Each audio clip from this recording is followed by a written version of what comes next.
लगता है ये इस दीवाने की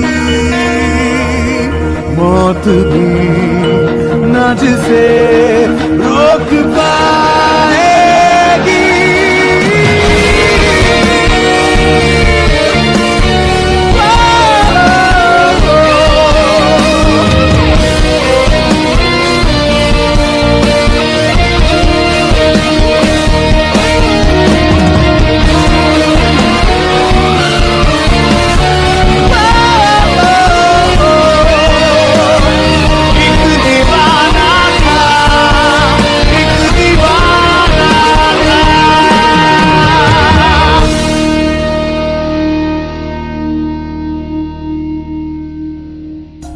ഹലോ ആർമീസ്, എല്ലാവർക്കും സുഖമല്ലേ? എനിക്കും സുഖമാണ്. സ്ലോ പോയ്സിൻ്റെ കഴിഞ്ഞ എപ്പിസോഡ് നിങ്ങൾക്ക് എല്ലാവർക്കും ഇഷ്ടപ്പെട്ടു എന്ന് വിശ്വസിക്കുന്നു. ഭയങ്കര ഇമോഷണലായിട്ടുള്ളൊരു എപ്പിസോഡായിരുന്നു. എനിക്ക് തോന്നുന്നു നമ്മുടെ ഇതുവരെയുള്ള എപ്പിസോഡുകളിൽ ഏറ്റവും ഇമോഷണലായിട്ടുള്ള എപ്പിസോഡായിരുന്നിരിക്കും. അപ്പോൾ നമുക്ക് കണ്ടിന്യൂറ്റി വിട്ടു പോകാൻ നമുക്ക് നെക്സ്റ്റ് എപ്പിസോഡിലോട്ട് പോകാം. എനിക്കറിയില്ല കൗശി, കാരണം ഈ ഡിസിഷൻ ഞാൻ പറഞ്ഞിട്ടല്ല അവളെടുത്തത്. എടുത്തു കഴിഞ്ഞിട്ടാണ് അവൾ എന്നോട് പറഞ്ഞത്. അതെന്തിനു വേണ്ടിയായിരുന്നുവെന്നും അവളോട് തന്നെ ചോദിക്കുന്നതായിരുന്നു നല്ലത്.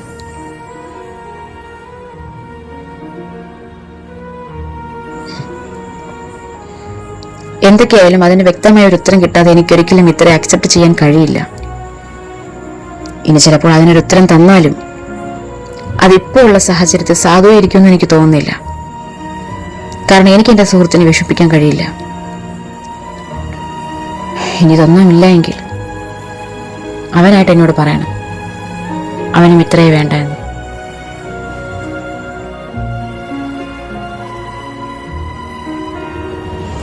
സുഹൃത്ത് ഉപേക്ഷിച്ചാൽ മാത്രമേ കൗശിക അവളെ സ്വീകരിക്കൂ? യെസ്. അല്ലാതെ അവളെ അവനിൽ നിന്ന് തട്ടിയെടുക്കാൻ ഞാൻ രാവണനല്ലല്ലോ.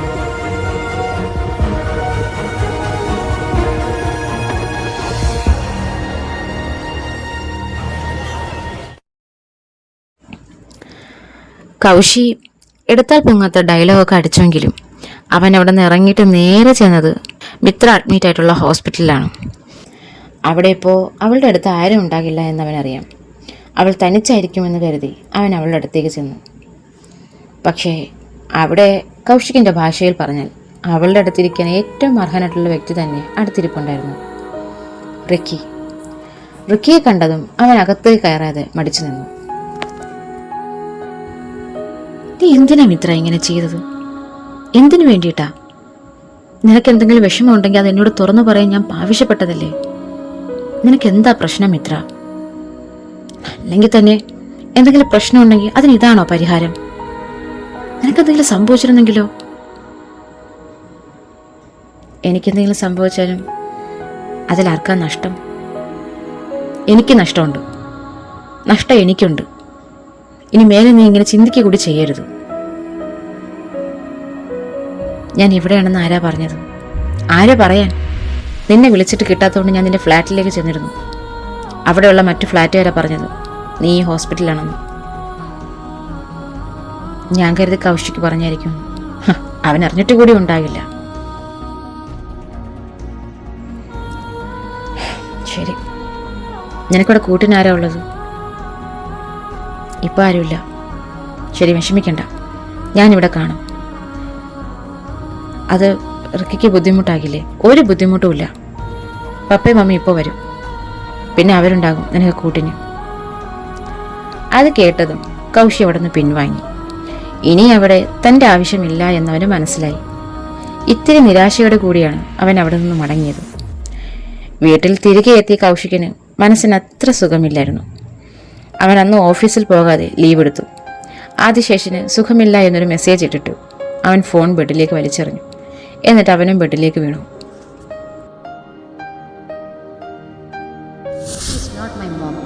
പണ്ടപ്പോഴോ വലിഞ്ഞു കയറി വന്നവരൊന്നും എനിക്കെൻ്റെ മമ്മയായിട്ട് കാണാൻ കഴിയില്ല. എനിക്കൊരു രണ്ടാനമ്മയ സഹോദരം വേണമെന്ന് ഞാൻ ആരോട് ആവശ്യപ്പെട്ടിട്ടില്ല. അതുകൊണ്ട് മറ്റുള്ളവരുടെ ആഗ്രഹങ്ങളെ എന്നെ അടിച്ചേൽപ്പിക്കേണ്ട കാര്യമില്ല. So rude. ഒരു പെൺകുട്ടി എങ്ങനെ ഇത്രയും റൂഡാകാൻ കഴിയുന്നത്? ആകാൻ കഴിയുന്ന ഇപ്പം മനസ്സിലായില്ലേ? എനിക്ക് എൻ്റെ മമ്മയുടെ സ്ഥാനത്ത് മറ്റാരെയും കാണാൻ കഴിയില്ല. എൻ്റെ മമ്മയ്ക്ക് പകരം വയ്ക്കാൻ ഈ ലോകത്ത് ആർക്കും കഴിയുകയില്ല.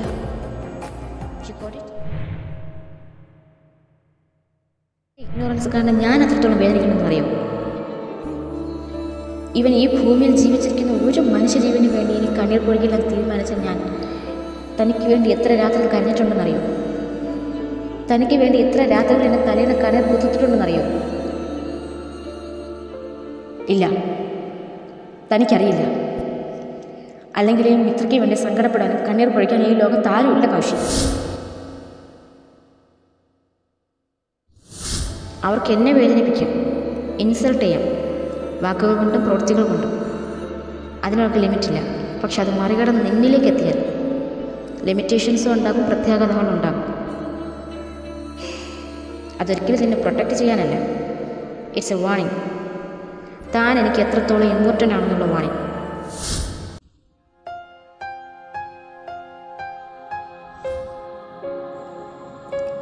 ഒരുപാട് കാര്യങ്ങൾ അവൾ പറയാതെ പറഞ്ഞു എന്ന് അവനോർത്തു. താൻ അവളെ മിസ്അണ്ടർസ്റ്റുഡ് ചെയ്തോ എന്നൊരു സംശയം അവൻ്റെ മനസ്സിലേക്ക് വന്നു. അവളെ മനസ്സിലാക്കുന്നത് തനിക്കും എവിടേക്കോ പിഴവ് പറ്റിയെന്ന് അവൻ തിരിച്ചറിഞ്ഞു. അതോടൊപ്പം ഇനി ആ പിഴവ് അവനൊരിക്കലും തിരുത്താനും കഴിയില്ല എന്നുള്ള കാര്യം അവൻ തിരിച്ചറിഞ്ഞു. ഇതവൻ ആലോചിച്ചിരിക്കുമ്പോൾ അവൻ്റെ ഫോൺ റിങ് ചെയ്തു. ഏതോ ഒരു ആശ്വാസ കോൾ പോലെ അവനത് അറ്റൻഡ് ചെയ്തു. കറക്റ്റ് സമയത്ത് നീ വിളിച്ചത് സ്നേഹ.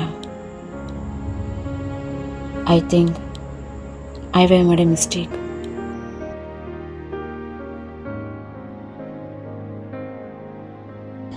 തൻ്റെ ഹോസ്പിറ്റലിലെ തിരക്ക് കുറഞ്ഞപ്പോൾ ഡോക്ടർ രവി മിത്രയെ കാണാനായി വന്നു. അവളെ ഇപ്പോൾ ICUവിൽ നിന്ന് റൂമിലേക്ക് മാറ്റിയിരുന്നു. എങ്ങനെയുണ്ട്? കൗശിക് പിന്നീട് നിന്നെ കാണാൻ വേണ്ടി വന്നില്ലേ? അവളില്ല എന്ന് തലയാട്ടി. ഇനി വരില്ലായിരിക്കും അല്ലേ? ആ ചോദ്യത്തോടൊപ്പം അവളുടെ കണ്ണുകൾ നിറഞ്ഞൊഴുകി. ഇനിയും നീ കരയുവാണോ? ഒരാൾക്ക് വേണ്ടി നീ എത്ര കാലം കരയും മിത്ര? നിന്നോട് ഞാൻ പറഞ്ഞതല്ലേ, നിന്റെ ഫീലിങ്സിനെ മനസ്സിലാക്കത്തക്ക് വേണ്ടി നീ നിന്റെ കണ്ണീർ പാഴാക്കരുതെന്ന്. എനിക്ക് പറ്റുന്നില്ല. പറ്റും. ആദിശേഷിന് വേണ്ടി കരയുന്നതെന്ന് നിർത്തിയില്ലേ? അതുപോലെ നിനക്കിതും സാധിക്കും. കഴിഞ്ഞ 20-25 വർഷമായിട്ട് നീ ആർക്കൊക്കെയോ വേണ്ടി കരയുമല്ലേ മോളെ? നീ ഒന്ന് ചിരിച്ചു കാണാൻ വേണ്ടി ഞാൻ എന്താ ചെയ്യേണ്ടത്? മോളെ, നിന്നോട് ഞാൻ പല ആവർത്തി പറഞ്ഞതാ, നീ സ്നേഹിക്കുന്നവർ നിന്നെ തിരിച്ച് സ്നേഹിക്കണമെന്ന് വാശി പിടിച്ചാൽ അത് നടക്കില്ല. പൊന്നോ പൊരുളോ ഒന്നുമല്ല മറ്റൊരാളിൽ നിന്ന് പറിച്ചെടുക്കാൻ. സ്നേഹമാണ്. അവരായിട്ട് തന്നാലേ അത് സൗന്ദര്യമുള്ളൂ.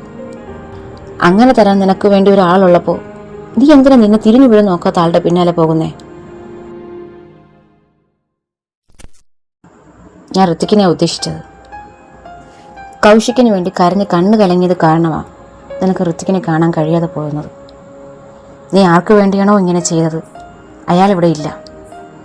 ഇതിനെക്കുറിച്ച് എന്താണെന്ന് കൂടി അറിയാത്ത, നീ എന്തുകൊണ്ടാണ് ഇങ്ങനെ ചെയ്തതെന്ന് കൂടി അറിയാത്ത ആൾ നിന്റെ ഒപ്പം ഇരിക്കുന്നു. ഞാനൊരു കാര്യം ചോദിച്ചോട്ടെ? ഞാൻ കൗശികിനെ വിളിച്ച് പറഞ്ഞില്ലായിരുന്നെങ്കിൽ അയാൾ ഒരിക്കലും ഇത് അറിഞ്ഞിരിക്കില്ല. കാരണം അയാൾ നിന്നെക്കുറിച്ച് അന്വേഷിക്കില്ല. പക്ഷെ ഋത്തിക്കോ, അയാളോട് ആരും പറഞ്ഞില്ല. അയാൾ നിന്നെ വിളിച്ചിട്ട് കിട്ടാത്തത് കൊണ്ട് നിന്നെ അന്വേഷിച്ച് കണ്ടെത്തി വന്നതാ. രണ്ടുപേരുടെ ആത്മാർത്ഥതയുടെ ആഴം നിനക്ക് മനസ്സിലാകുന്നുണ്ടോ?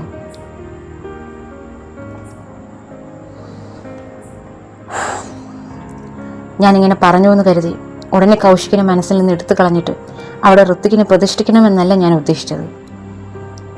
കൗശിക് നിന്നോട് എപ്പോഴോ പറഞ്ഞതുപോലെ കിട്ടാത്ത സ്നേഹത്തിൻ്റെ പിറകെ പോകാതെ നിനക്ക് തരുന്ന സ്നേഹം നീ സ്വീകരിക്കും. ഋത്തിക്കൊരു നല്ല പയ്യനാ. അവൻ നിന്നെ മനസ്സിലാക്കും. നിനക്ക് ഇതുവരെ കിട്ടാതെ പോയ എല്ലാ സ്നേഹവും സന്തോഷവും അവൻ നിനക്ക് തരും. അതിനൊരു അക്ഷരം പോലും അവൾ മറുപടി പറഞ്ഞില്ല. എങ്കിലും അവളുടെ കണ്ണിൽ നിന്ന് കണ്ണുനീർ ഇടതടവില്ലാതെ ഒഴുകിക്കൊണ്ടേയിരുന്നു.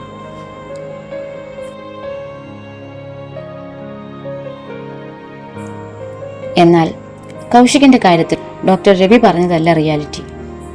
അവൻ 2 തവണ മിത്രയുടെ ഹോസ്പിറ്റൽ പരിസരത്ത് വന്നിരുന്നു. പക്ഷെ അവിടെ ഋത്തിയും അവൻ്റെ മമ്മി നിൽക്കുന്നത് കാരണം അവൻ തിരികെ പോയതാണ്. കാരണം തന്നെ കണ്ടാൽ മിത്രയുടെ റിയാക്ഷൻ സാധാരണ പോലെ ആയിരിക്കില്ല എന്നവനറിയാം. അത് റുക്കിയിൽ സംശയം ജനിപ്പിച്ചാലോ എന്ന് ഭയന്നാണ് അവൻ അവളിൽ നിന്ന് വിട്ടുനിന്നത്. എന്നാൽ അവൻ പൂർണ്ണമായും വിട്ടുനിന്നില്ല. അവൾ ഡിസ്ചാർജ് ആകുന്ന ദിവസം കാത്താണ് അവൻ നിന്നത്. അവൾ ഡിസ്ചാർജ് ആയോ എന്നറിയാൻ അവൻ ഡോക്ടർ രവിയെ തന്നെയാണ് കോണ്ടാക്ട് ചെയ്തത്. എന്താ കൗശി, മിത്രയ്ക്കിപ്പോൾ എങ്ങനെയുണ്ട്? നീ പോയില്ലായിരുന്നോ? ഇല്ല, എനിക്ക് സമയം കിട്ടിയില്ല. ഓ, ഇപ്പോൾ എന്താ വിളിച്ചത്? അല്ല, മിത്ര ഹോസ്പിറ്റൽ വിട്ടോ എന്നറിയാനാ. അറിഞ്ഞിട്ടപ്പോൾ എന്തിനാ? വെറുതെ അവൾ ഡിസ്ചാർജ് ആയോ എന്നറിയാൻ. ആ, ഡിസ്ചാർജ് ആയി. ഇപ്പോൾ ഫ്ലാറ്റിലുണ്ട്. ഏത് ഫ്ലാറ്റിൽ? അവളുടെ ഫ്ലാറ്റിൽ. അതെവിടെയാ? എനിക്ക് വഴി അറിയില്ല. ഞാൻ അഡ്രസ്സ് സെൻഡ് ചെയ്യാം. ആ, ഓക്കെ, താങ്ക് യു ഡോക്ടർ. അയാൾ കോൾ കട്ടാക്കിയിട്ട് ഉടനെ തന്നെ അഡ്രസ്സ് അവൻ്റെ ഫോണിലേക്ക് സെൻഡ് ചെയ്ത് കൊടുത്തു.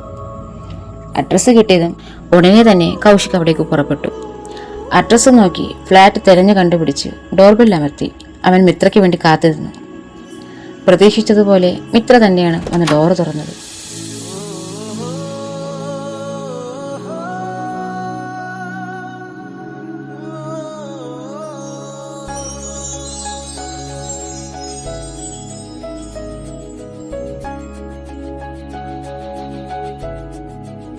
മുന്നിൽ നിൽക്കുന്ന ആളെ കണ്ട് അവളുടെ ഹൃദയം വല്ലാതെ പിടഞ്ഞു. ആദ്യമായിട്ട് കൗശിക് തൻ്റെ ഫ്ലാറ്റ് തിരഞ്ഞു കണ്ടുപിടിച്ച് തൻ്റെ മുന്നിൽ. അതവൾ ഒരിക്കലും പ്രതീക്ഷിക്കാത്തതാണ്.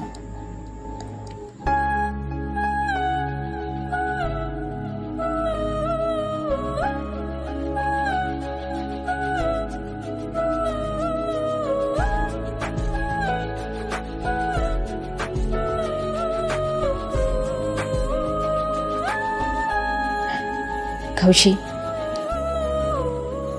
താനെങ്ങനെ ഇവിടെ? നിനക്കിപ്പോൾ എങ്ങനെയുണ്ട് എന്ന് ചോദിച്ചതും ആരാ മിത്ര?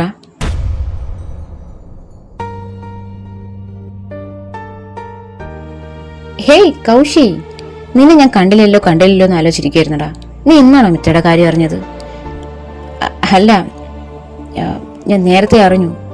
ആ, നീ കുറച്ചു നാൾ അവളുടെ ഒപ്പം ജോലി ചെയ്തതല്ലേ, അറിഞ്ഞോണ്ടേ നീ വരുമെന്ന് ഞാൻ കരുതിയത്. അല്ലടാ, ഓഫീസിൽ കുറച്ച് തിരക്കുണ്ടായിരുന്നു, അതാ. ശരി, എന്തായാലും നീ വന്നല്ലോ, വാ, കയറി വാ. അവൻ കൗശിക്കിനകത്തേക്ക് ക്ഷണിച്ചു. റുക്കി എപ്പോഴാ വന്നേ? ഞാൻ രാവിലെ ഇവിടെ ഉണ്ടടാ. അവൾക്ക് ഇവിടെ സഹായത്തിന് ആരുമില്ല. ഇടത് കൈ അനക്കാനൊന്നും വയ്യ. 14 സ്റ്റിച്ചുണ്ട്. നല്ല റെസ്റ്റ് വേണമെന്നാണ് ഡോക്ടർ പറഞ്ഞത്. അതുകൊണ്ട് ഞാൻ ഇവിടേക്ക് വന്നു. വേറെ ഒന്നുമില്ലെങ്കിലും ഫുഡെങ്കിലും അവൾക്ക് കഴിക്കണമല്ലോ.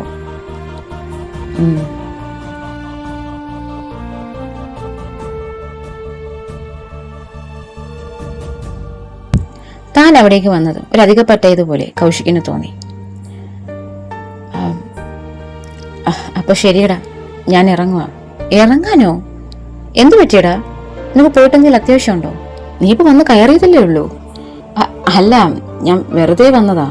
വെറുതെയോ? അപ്പൊ മിത്രയെ കാണാനല്ലേ നീ വന്നത്? ആണുമില്ല പെണ്ണുമില്ല. നീ ഇപ്പൊ പോകണ്ട. ഞങ്ങളിവിടെ അങ്ങോട്ടും ഇങ്ങോട്ടും ബോറടിച്ചിരിക്കുവായിരുന്നു അല്ലേ മിത്ര? പക്ഷേ മിത്രയുടെ മുഖം ഋത്തിക്കിനെന്തോ അവൾക്ക് ഇഷ്ടക്കേടുള്ളതുപോലെ തോന്നി. അവൻ മിത്ര തനിച്ച് മാറ്റി നിർത്തി.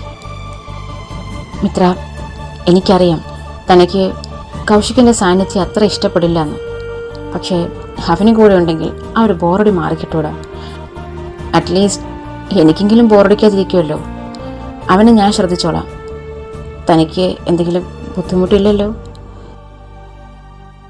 എന്ത് ബുദ്ധിമുട്ട്? അവൻ അവിടെ ഉള്ളതാണ് അവളുടെ സന്തോഷമെന്നും അവൾക്ക് എങ്ങനെ അവനോട് പറയാൻ കഴിയും? അതുകൊണ്ട് അവൾ മൗനം സമ്മതം എന്നർത്ഥത്തിൽ അവിടെ നിന്നു. ഋത്തിക്കിന് സന്തോഷമായി. അവർ 3 പേരും ഒരുമിച്ച് സമയം ചെലവഴിച്ചു. ഒരുപക്ഷെ ആദ്യമായിട്ടായിരിക്കും അവർ 3 പേരും ഒരുമിച്ച് സംഗമിക്കുന്നത്.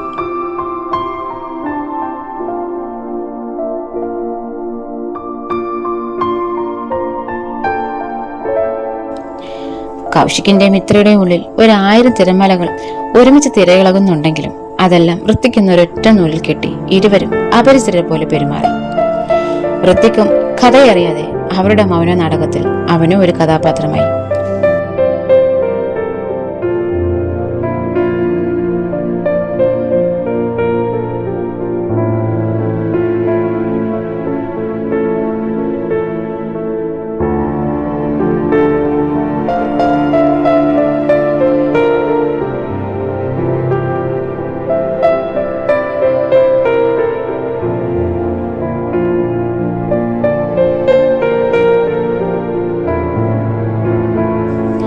ഇതിനിടയ്ക്ക് മിത്രയ്ക്ക് വേണ്ട എല്ലാ ഹെൽപ്പും ഋത്തിക് ചെയ്തു കൊടുക്കുന്നുണ്ടായിരുന്നു. അവൾ കഴിച്ച് പ്ലേറ്റ് കഴുകി വെക്കുന്നത് മുതൽ അവളുടെ മുടി ടൈപ്പ് ചെയ്യുന്നത് വരെ അവൻ ഹെൽപ്പ് ചെയ്തു. അതൊക്കെ ഒരു ഡമ്മി കണക്കി നോക്കിയിരിക്കാനേ കൗശിക്കിന് കഴിഞ്ഞുള്ളൂ. അല്ലെങ്കിൽ എന്നോ തനിക്ക് സ്വന്തമാകേണ്ടവൾ ഇന്ന് മറ്റൊരാൾ സ്വന്തം കൊണ്ടാടുന്നതിനെ നോക്കിയിരിക്കാൻ വിധിക്കപ്പെട്ട ഒരു അധഭാഗ്യനായ കാമുകൻ എന്നും പറയാം.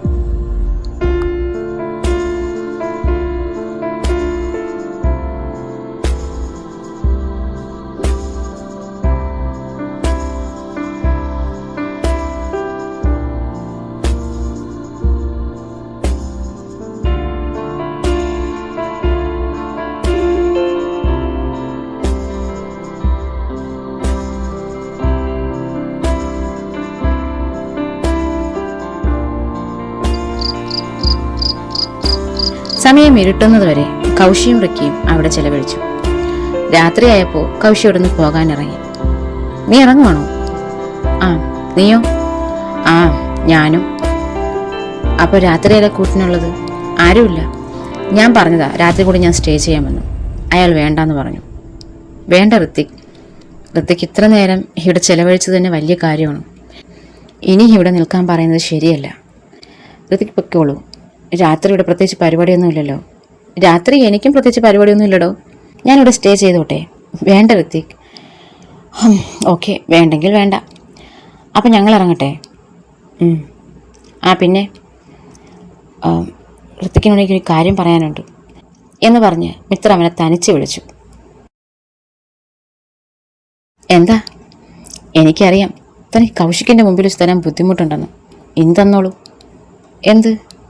എന്ത് വേണമെങ്കിലും.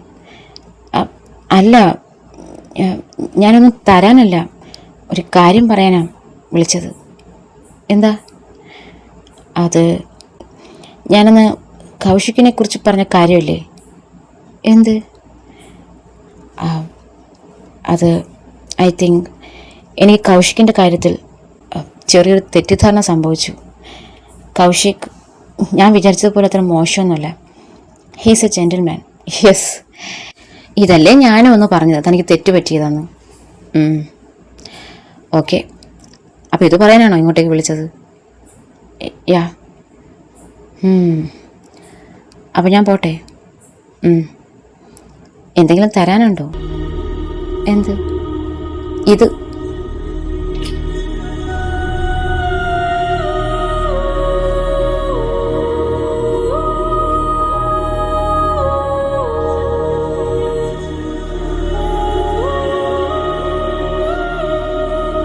ഇതെങ്കിലും ഞാൻ തന്നില്ലെങ്കിൽ എനിക്കൊന്നും ഉറക്കം വരില്ല. പോട്ടെ, ടേക്ക് കെയർ, ബൈ എന്ന് പറഞ്ഞ് അവൻ അവിടെ നിന്ന് ഇറങ്ങി. റിക്കി നേരത്തേതിൽ നിന്നും സന്തോഷത്തിലാണ് ഇപ്പോൾ യാത്ര ചോദിച്ചിറങ്ങിയെന്ന് കൗശി ശ്രദ്ധിച്ചു. അവൻ അവളോടൊന്നും മിണ്ടാതെ അവിടെ നിന്നിറങ്ങി.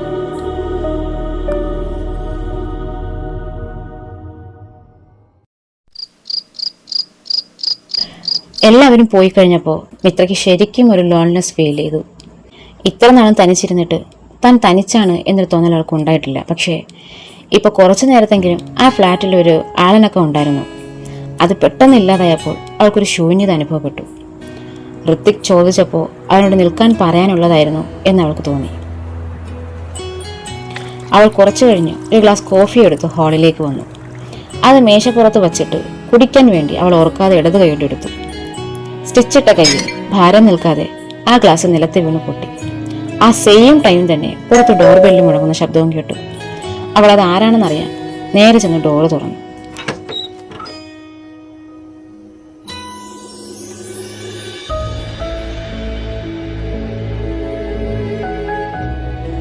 എന്താ? എൻ്റെ ഫോൺ ഞാനിവിടെ മറന്നു വെച്ചു, അതെടുക്കാൻ വന്നതാ എന്നും പറഞ്ഞ് അവൻ അകത്ത് കയറി അവൻ്റെ ഫോൺ തിരഞ്ഞു. അതിനിടയ്ക്ക് നിലത്ത് കിടക്കുന്ന കോഫിയും പൊട്ടിയ ഗ്ലാസ്സും അവൻ കണ്ടു. ഇതാരോടുള്ള ദേഷ്യം തീർത്തതാ? ആരോടുമല്ല, കയ്യിൽ നിൽക്കാതെ നിലത്ത് വീണതാ. അപ്പോഴാണ് അവളുടെ സ്റ്റിച്ചിട്ട കൈ അവനൊന്ന് പ്രോപ്പറായിട്ട് കണ്ടത്. നേരത്തെ റിക്കി ഉണ്ടായിരുന്നതുകൊണ്ട് അവളുടെ കയ്യിൽ അവനെ നേരെ ചെവി നോക്കാനൊന്നും കഴിഞ്ഞില്ല. ഇപ്പം എങ്ങനെയുണ്ട്? വേദനയുണ്ട്. സ്റ്റിച്ചിളക്കാൻ എന്നാ പോകണ്ടേ? 2 ആഴ്ച കഴിഞ്ഞു. സ്റ്റിച്ചിട്ട സമയത്ത് വേദനയില്ലായിരുന്നു? ഉണ്ടായിരുന്നു. പക്ഷേ അതിനേക്കാൾ വേദന താൻ എന്നെ പിന്നീട് കാണാൻ വരാതിരുന്നപ്പോൾ ഉണ്ടായി. അത് ഞാൻ വേണ്ട കൗശി. താൻ എന്താ പറയാൻ പോകുന്നതെന്ന് എനിക്കറിയാം. ഞാൻ കള്ളം പറഞ്ഞു, തന്നെ പറ്റിച്ചു, ഇല്ലാത്ത അസുഖത്തിൻ്റെ പേരിൽ. അതല്ലേ പറയാൻ പോകുന്നത്? ഞാൻ ഈ കൈമുറിച്ച് കിടക്കുന്നത് പോലും നാടകമായിരിക്കുമെന്നല്ലേ താൻ വിശ്വസിച്ചത്?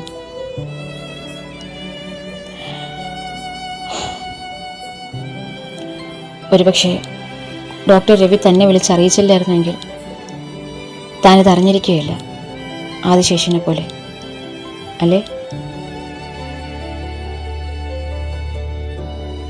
അങ്ങനെ അദ്ദേഹം വിളിച്ച് പറഞ്ഞില്ലായിരുന്നെങ്കിൽ എന്നെ കാണാൻ വരാത്ത 2 പേരിൽ അത് താനും മിസ്റ്റർ ആദിശേഷൻ മാത്രമായിരുന്നേനെ. പക്ഷെ ആദിശേഷ് വരാത്തതിൽ എനിക്ക് വിഷമമൊന്നുമില്ല കൗശി. അവൻ അതിന് മറുപടി ഒന്നും പറയാതെ ആ നിലത്ത് വീണ് പൊട്ടിയ ഗ്ലാസ് തുണ്ടുകൾ എടുത്ത് കളഞ്ഞ് ആ കോഫിയും ക്ലീൻ ചെയ്ത് അവൻ്റെ ഫോണും എടുത്ത് അവനൊന്ന് പോകാനായി ഇറങ്ങി. പെട്ടെന്ന് അവൾ അവൻ്റെ കയ്യിൽ പിടിച്ചു. കൗശി,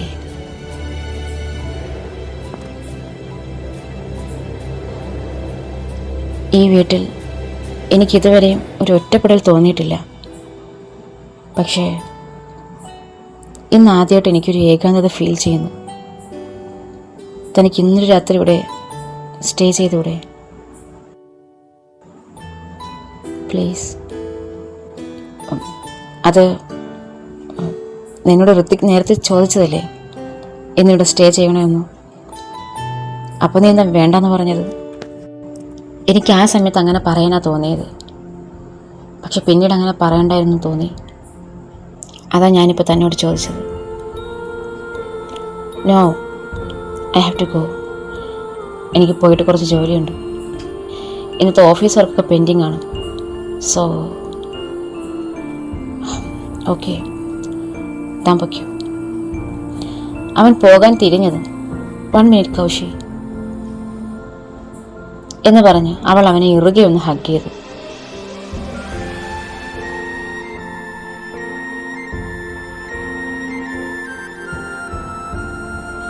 അവളിൽ ആദ്യം ഒരു അമ്പരപ്പും പിന്നത് ആശങ്കയുമേ മാറി. കാരണം അവളുടെ കൺതടത്തിലൂടെ ഒഴുകുന്ന കണ്ണുനീർ അവൻ്റെ ഷോൾഡറിൽ വന്ന് പതിക്കുന്നുണ്ടായിരുന്നു.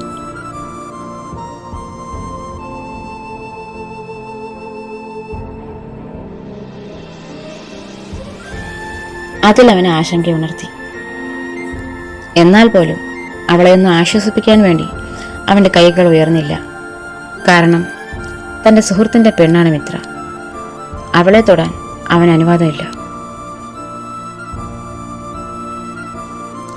Are you okay? യെസ്, ഞാനിപ്പോൾ ഓക്കെയാണ്. താൻ പൊയ്ക്കോ. കൗശികൻ്റെ മനസ്സ് കല്ലാക്കിയതോ അവൻ മറ്റൊന്നും മിണ്ടാതെ അവിടെ നിന്ന് ഇറങ്ങിപ്പോയി.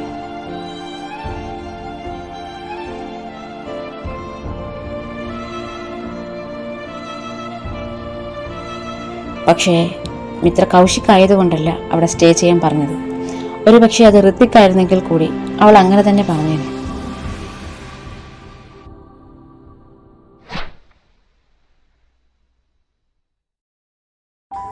ദിവസങ്ങൾ കടന്നുപോയി. മിത്ര ഇപ്പോൾ ഏറെക്കുറെ ഓക്കെയാണ്. കയ്യിൽ സ്റ്റിച്ചിളക്കി. ഇപ്പോൾ ചെറിയൊരു മരവിപ്പുണ്ടെങ്കിലും അവൾക്കത് മാനേജ് ചെയ്യാവുന്നതേ ഉള്ളൂ എന്നുള്ളതുകൊണ്ട് അവൾ വീണ്ടും ഓഫീസിലേക്ക് പോകാൻ തീരുമാനിച്ചു. അങ്ങനെ 2-3 ആഴ്ചയുടെ റെസ്റ്റിന് ശേഷം മിത്ര വീണ്ടും ഓഫീസിലേക്ക് പോയി. പക്ഷെ അവിടെ ചെന്നപ്പോൾ MDയുടെ ക്യാബിനിൽ മറ്റൊരാൾ ഇരിക്കുന്നതാണ് അവൾ കണ്ടത്. അൻവർ. അവൾ ചെറിയൊരു സംശയത്തോടെ ക്യാബിനിനകത്തേക്ക് ചെന്നു. താനെന്താ ഇവിടെ? ആ ആ മിത്ര, താൻ വന്നോ? ഇപ്പം എങ്ങനെയുണ്ട്? എന്ത്? അല്ല, ഹെൽത്ത്.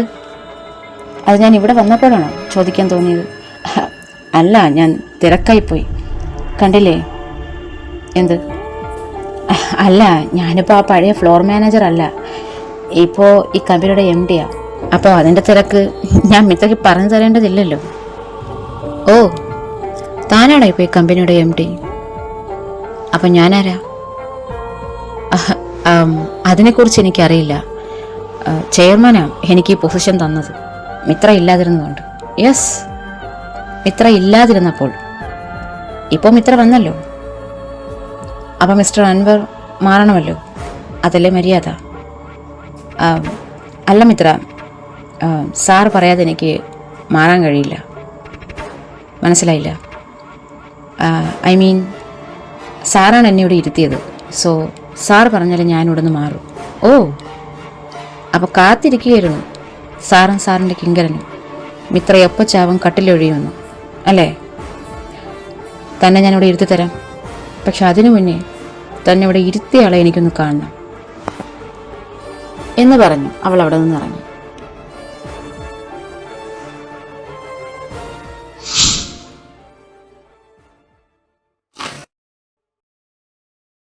ആ, ഇന്ന് കൗശിക്ക് നേരത്തെയാണല്ലോ. അതിന് ചിരിക്കുന്നത് പോലെ അവൻ ഭാവിച്ചു. പിന്നെ നിന്റെ പഴയ ബോസിനെ ചെന്ന് കണ്ടില്ലേ? ആ, കണ്ടു. എന്തിനാ പോയി കണ്ടത്? അവൾ നിന്നെ അവിടെ എത്തിക്കാൻ വേണ്ടിയും നിന്നെ ഇമോഷണലി ബ്ലാക്ക്മെയിൽ ചെയ്യുന്നതിന് വേണ്ടി തന്നെയാണ് ഇങ്ങനെ ചെയ്തത്. നമ്മളത് മനസ്സിലാക്കി ഇഗ്നോർ ചെയ്യുക, അതാ വേണ്ടത്. സാറ് പോയില്ലായിരുന്നു. എന്തിന്? പോയാലും ഒന്നുകിൽ അവളുടെ പുച്ഛഭാവം, അല്ലെങ്കിൽ അഹങ്കാരം. ഇത് കാണാൻ വേണ്ടി ഞാൻ അങ്ങോട്ട് പോകേണ്ട കാര്യമൊന്നുമില്ല. പിന്നെ ആക്സിഡൻറ്റോ അത്യാഹിതമോ ഒന്നും അല്ലല്ലോ, തനിയം വരുത്തി വെച്ചതല്ലേ, അനുഭവിക്കട്ടെ. അങ്ങനെ തന്നെയാണ് ഞാൻ ഇവിടെ ഉള്ളവരോടും പറഞ്ഞത്. ഇവിടെ നിന്ന് മമ്മിയും മോളും പോകാതിരുന്നതാ. ഞാൻ തന്നെയാണ് അവരെ വിടാത്തത്. കാരണം അവൾ ഇവിടെ അവസാനമായി വന്ന സമയത്ത് എന്താ പറഞ്ഞതെന്നറിയാമോ അവരോട്? അവരെ ഈ വീട്ടിൽ നിന്ന് ഇറക്കി വിടാത്തത് അവളുടെ മാനേഴ്സാണ് പോലും. അവൾ ഇവിടുന്ന് ഇറക്കി വിടുന്നത് എനിക്കൊന്ന് കാണണം. അവരുടെ വലിഞ്ഞു കയറി വന്നതൊന്നുമല്ല, ഞാൻ താലി കെട്ടി കൊണ്ടുവന്നോളാം ശ്രീദേവി. അപ്പോൾ അപർണയോ? അപർണ ആരാ? എൻ്റെ ശ്രീദേവിയുടെ മകൾ. അപ്പം ഞാൻ എൻ്റെ മകളെപ്പോലെ തന്നെയാണ് അപർണയും കാണുന്നത്. മകളെപ്പോലെ എന്ന് പറയുന്നതിനും മകളെന്ന് പറയുന്നതിന് ഒരുപാട് വ്യത്യാസമുണ്ടല്ലോ. ഉണ്ടാകും, പക്ഷെ എനിക്ക് ആ വ്യത്യാസമില്ല. ഒരുപക്ഷെ എൻ്റെ മകളെക്കാൾ എന്നെ സ്നേഹിക്കുന്നത് ഈ മകളെപ്പോലെയുള്ളവൾ തന്നെയാണ്. ഇപ്പോഴും എന്നെ കാണാതെ അപർണ ഉറങ്ങില്ല. അവൾ എന്ത് തീരുമാനം എടുത്താലും ആദ്യം അവൾ എന്നോട് ചോദിക്കും. ഇപ്പോഴും ഞാൻ പറയുന്നതിൽ നിന്ന് അവൾ അങ്ങോട്ടും ഇങ്ങോട്ടും അനങ്ങില്ല. ഇപ്പോൾ തന്നെ നഴ്സിംഗ് പഠിക്കണം, അബ്രോഡ് പോകണം എന്നൊക്കെ അവൾ പറഞ്ഞത്. പക്ഷെ ഞാൻ അവളെ വിട്ടില്ല. കാരണം അവൾ ഇവിടെ നിന്ന് പോയാൽ പിന്നെ ഇവിടെ ആരാ? എനിക്കവളെ കാണാതിരിക്കാൻ കഴിയില്ല, അവൾക്ക് എന്നെയും.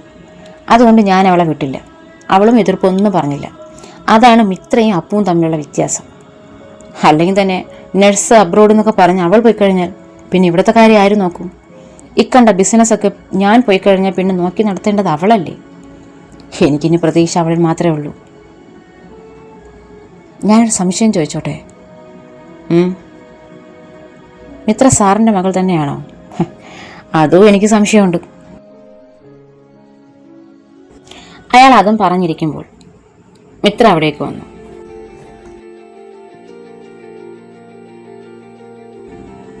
എന്താ രാവിലെ തന്നെ ഈ വഴിക്ക്? നിന്നെ ഇന്നിങ്ങോട്ട് ആരും വിളിച്ചില്ലല്ലോ. നിങ്ങൾ വിളിച്ചിട്ടേ വരാവൂ എന്ന് പറയാൻ നിങ്ങളുടെ അച്ചിവീടൊന്നും അല്ലല്ലോ ഇത്. എനിക്ക് നിന്നോട് സംസാരിച്ച് കളയാൻ സമയമില്ല. എന്താ ഈ വരവിൻ്റെ ഉദ്ദേശം? അതറിഞ്ഞാൽ കൊള്ളാമായിരുന്നു. പേടിക്കണ്ട, പൊറുതിക്കൊന്നുമല്ല വന്നത്. എനിക്കൊരു കാര്യം ക്ലാരിഫൈ ചെയ്യണം. ടെക്നോസോഫ്റ്റിൻ്റെ ഇപ്പോഴത്തെ MD ആരാ? അൻവർ. അപ്പം നീ ഇപ്പോൾ മെഡിക്കൽ ലീവിലല്ലേ? ഇത്ര നാൾ ഹോസ്പിറ്റലായിരുന്നു, അതും suicide attempt. So you need rest mentally and physically.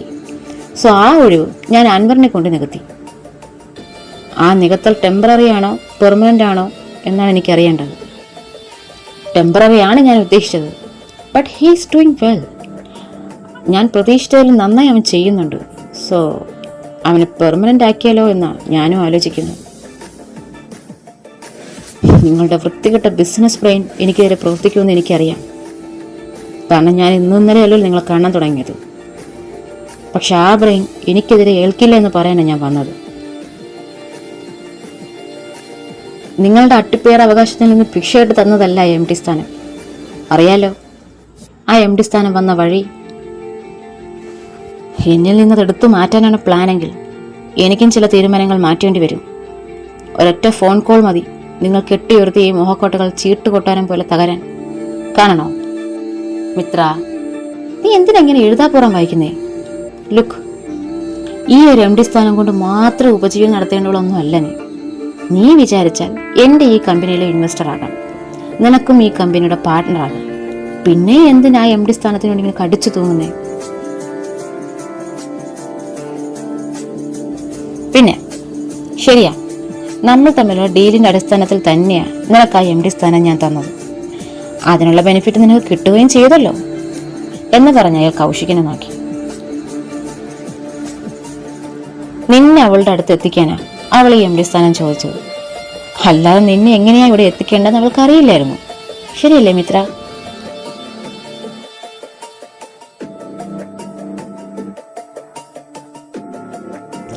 എവിടെയോ കിടന്ന നിന്നെ 6 മാസം തുടർച്ചയായിട്ട് വാച്ച് ചെയ്തു.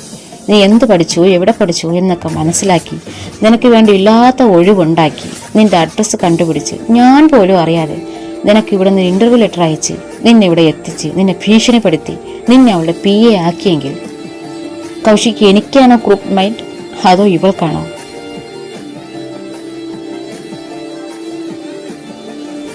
ശരി പോട്ടെ, അതൊക്കെ കഴിഞ്ഞു. ഇനി എന്തിനാ MD സ്ഥാനം? നിനക്കെന്തിനാ മിത്ര എടുക്കാഭാരം? അതൊക്കെ നല്ല ഉശിരുള്ള ആമ്പിളർക്ക് പറഞ്ഞിട്ടുള്ളതാ അല്ലേ കൗശിക്? എങ്കിൽ നിങ്ങളുടെ ഉശിരുള്ള ആൺകുട്ടി തന്നെ അവിടെ ഇരുന്നോട്ടെ. ഞാനിനി എന്താ ചെയ്യേണ്ടതെന്ന് എനിക്കറിയാം. നീ എങ്ങോട്ടാ പോകുന്നേ? മിസ്റ്റർ രാകേഷിന്റെ അടുത്തേക്ക്. പോയിട്ട് പറയാൻ നിങ്ങളുടെ മകനെ ഇഷ്ടപ്പെട്ടിട്ടല്ല, നിങ്ങളുടെ ബിസിനസ് നോട്ടമിട്ടുകൊണ്ട് എൻ്റെ പപ്പ എന്നെ ഫോഴ്സ് ചെയ്ത് സമ്മതിപ്പിച്ചതാണ് നിങ്ങളുടെ മകനോടുള്ള വിവാഹം എന്ന് പറയാൻ.